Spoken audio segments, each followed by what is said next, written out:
recyclage, c'est du surcyclage en bon français ou upcycling. Upcycling, exactement. Bah oui, parce que dans la mode, on adore les mots anglais compliqués, ça, on est au courant. En bon français, donc, on devrait parler de surcyclage.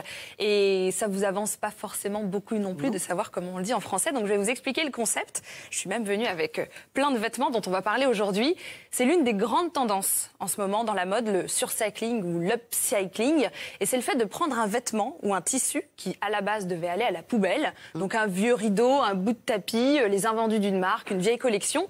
Et puis, on les découd, on les recoud ensemble. Et puis, on fait des vêtements quasi neufs avec. Et puis, surtout, des vêtements qu'on n'a plus du tout envie de jeter à la poubelle. C'est un remix, en fait. C'est un remix. Avec c'est des textiles. Ouais, c'est un remix, mais version mode. C'est un petit peu faire du neuf avec du vieux. Si on appelle ça du surcyclage ou de l'upcycling, c'est parce qu'on recycle, ça on l'a compris, mais on recycle surtout par le haut, c'est-à-dire avec des vêtements qui, à la fin de ce processus, ont beaucoup plus de valeur qu'au début. Alors, forcément, moi, je suis venue avec des vêtements pour vous montrer ce que ça donne. Ça, c'était un rideau, par exemple. Ça... Non, mais ça, je sais pas quel rideau il y a chez vous. Non, mais... Vous savez qui a inventé le surcycling? C'est Scarlett O'Hara dans La Porte de Vent, quand elle fait une robe du rideau vert. Bah c'est vrai, c'est vrai. C'est exactement la même chose. Ça, par exemple, c'est une marque qui s'appelle Les Récupérables. Ça a été fondé en 2016 par une Parisienne qui s'appelle Anaïs Duthé-Varmel. Et elle récupère des vieux tissus d'ameublement. Exactement, voilà, elle les achète, elle prend les stocks. Ça, c'est bien. Et elle fait de nouveaux vêtements avec. Mais ça, c'était quoi avant, on sait? Alors ça, elle savait plus exactement, mais normalement, ce sont des tissus d'ameublement. Donc ça va être pour faire un canapé, pour faire peut-être de la passementerie, voilà.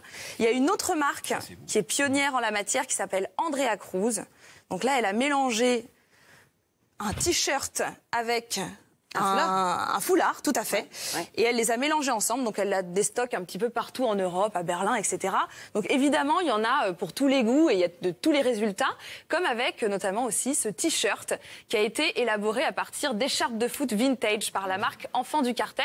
Donc ils sont allés fouiller dans une collection d'écharpes vintage et ils ont cousu un pull avec. Ils l'ont sorti pour la Coupe du Monde. Il y a aussi ces chemises, manteaux, vestes étranges d'une marque londonienne au nom imprononçable, on va dire BS Fix, on va dire ça, voilà. Et eux, ils mélangent à la fois des choses très classiques comme des trench londoniens et des vêtements très sportswear.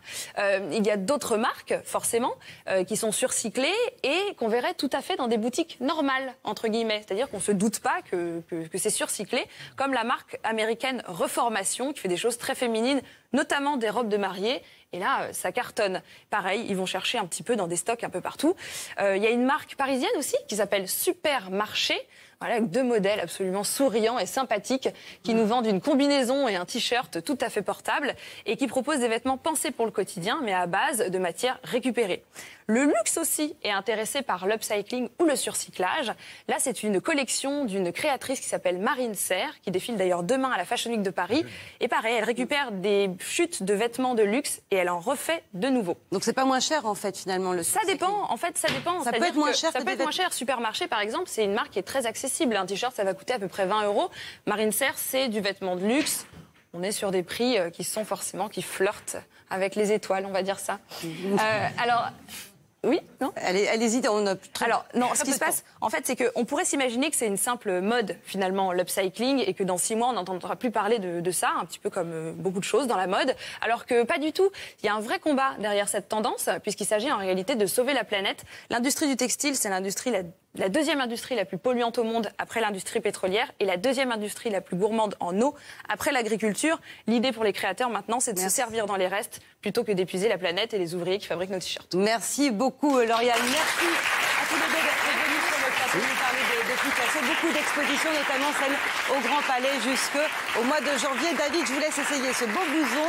On vous retrouve dans un instant avec Macha Véril, notre invitée.